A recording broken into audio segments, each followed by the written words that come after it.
All right. So project 4, we are going to be doing symbol sets is our next project. And symbol sets uh, have been around since the caves, right? So here's a pictograph of Newspaper Rock, Indian Creek State Park in San Juan County, Utah. Here's an example of symbols that are, of course, drawn on a cave wall.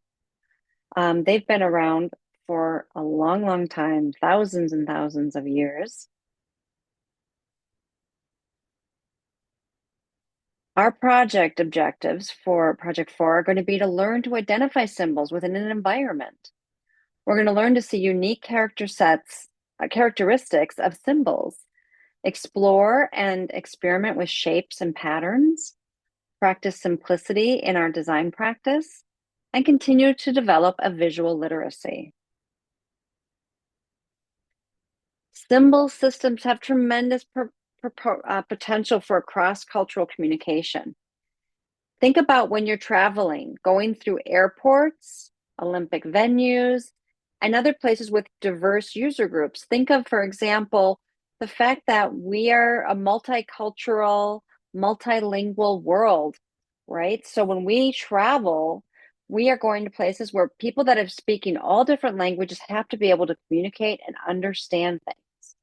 And so places like airports, Olympic venues, hospitals, all kinds of places have examples of symbols to help us understand, even if we don't speak the same language as the place.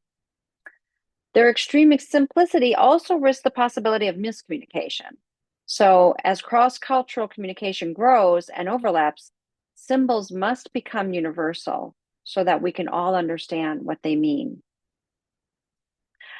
I traveled 2 years ago now to Dubrovnik, Croatia, to visit my son who was doing a study abroad in this beautiful place. Here's a couple of pictures from my trip. And this is one of the most historic walled medieval cities in the world. And you can see through here, you see this little like walkway at the bottom left-hand corner of my screen. And you see people walking on it. This is the wall you're walking on. There's a wall that goes all the way around this village, and you can walk the whole thing, which I did. It's exhausting, but I did it. Here's an example in the lower corner here of a basketball court that's been built in, but you can see it's not like a typical basketball court because they had to work around this castle-like thing that they built it into. So it doesn't go in the typical way.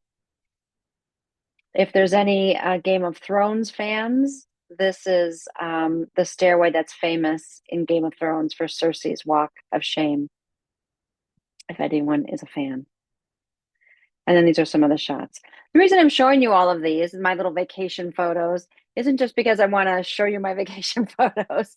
It's because I was very inspired by this architecture and these buildings. And when we think about symbols in place, it really gave me the idea for this assignment. And so I built this assignment off of this experience. So here's an example of one of the main buildings inside. Now I'm inside the walled city.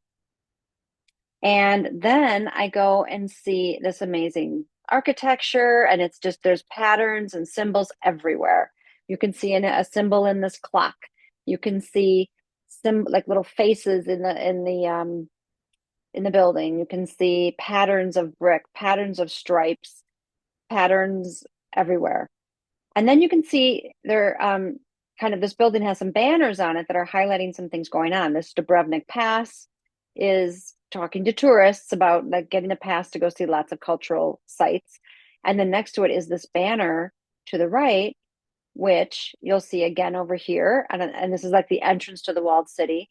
So here's that banner. You can see the bright symbols of like elements that are from the buildings that we just saw. So if I go back, you'll see, oh, see these arches right here? You see these arches on this building? And then you see an arch here. And then you see this banner, and there those arches are turned into a graphic, right? And those clover windows, if we go back, there those clover windows are. You see the little clover windows, and then they're kind of turned into little patterns. And in this banner, they're in gold on a pink background. And in this banner, they're blue with a green background. So here it is a little closer so you can see what I'm talking about. So there's the arches of the building. There's the brick. You can see these are big brick buildings. There's the clover windows we were just seeing. Here is a little symbol that could be like a bee. Here is the castle kind of turret that you see, that there's a castle in the middle of this. And then musical instruments. And so this is for the Winter Festival. So they did this symbol set to show an example of all the things culturally relevant to Dubrovnik. The architecture, the clover windows, the brick, the archways, the parapet. The type of instrument is a type of instrument very specific to Croatia, right? So the type of instrument isn't just any instrument; it's a very medieval instrument that's typical of Croatia. And I'm not sure. I haven't done the research. I'm not sure exactly if the bumblebee. I'm assuming it does have something very specific to Croatia as well. So here is so this is a symbol set for for Dubrovnik specifically within Croatia. Here it is again, more for Dubrovnik, same symbols. They're just changing colors. It's a consistent color palette promoting this event. And then here's some examples of some of the patterns I found in this village. So this was, I went to a architecture museum within this old town part of the village in Dubrovnik. And I started taking pictures of all of these patterned, beautiful, beautiful patterns that were made in the in the architecture.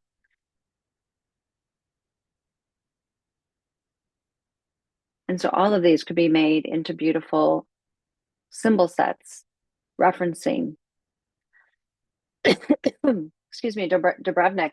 And here's some more of those arches. Okay, so I'm going to show you some samples of some of the students' work for this project. So here's one on Notre Dame. So here's one of my students doing a set on Notre Dame. So you can see the rose window, the gargoyles, the clover windows, statuesques, towers. Here's examples of our process. So our process is going to be researching a place, finding a place anywhere in the world. It can be a place you've been. It can be a place you've always wanted to go. You're going to do a deep dive research into understanding all of the types of symbolism that we can use for our symbol set. So we're going to do a mind map like we've done in the past. We're going to do a mood board for, examples of the landmarks of that place. Then we're going to go into sketching, revised sketches, digital roughs, refinement into our final symbol set banners, because we are going to make banners just like we saw in Dubrovnik. So here's an example of the Garfield Park Conservatory. This is the student decided to focus on, a botanical garden. So you're going to see there's lots of symbols of flowers and leaves. There are also statues in this garden. So there's also some statues that were included. This is their process board.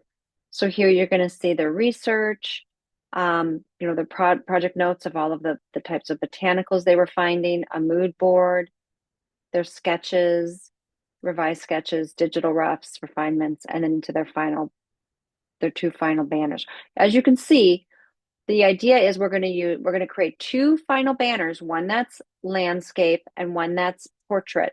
And the reason is these are going to be modular sets, much like I showed you with the Dubrovnik examples, where you're going to move things around and explore these in different configurations. Here's another one for Venice, Italy. So here's an example of a gondola with its gondolier, the bridges over Venice, and they turn them into a pattern. You're going to have towers, griffins, boats, uh, famous clock tower. So lots of elements. And you'll notice, so we're going to design these icons. And just like the example I gave you from Dubrovnik, we're going to be using some as standalone symbols. We're going to turn some into patterns. We're going to play with color, and some are, and explain and explore, like they might be a single item on one banner and they might be a pattern on the other banner. They might be, here's an example, the tower on the right is single, it's becoming more of a pattern on the left, so on and so forth. This is the process board, showing the mind map, the mood board, images of Venice, the sketches. And I like the student, the way they did their sketches, because they put the images next to the sketches, so they had them referenced there, revised sketches, digital roughs, and then into the refinements. All right.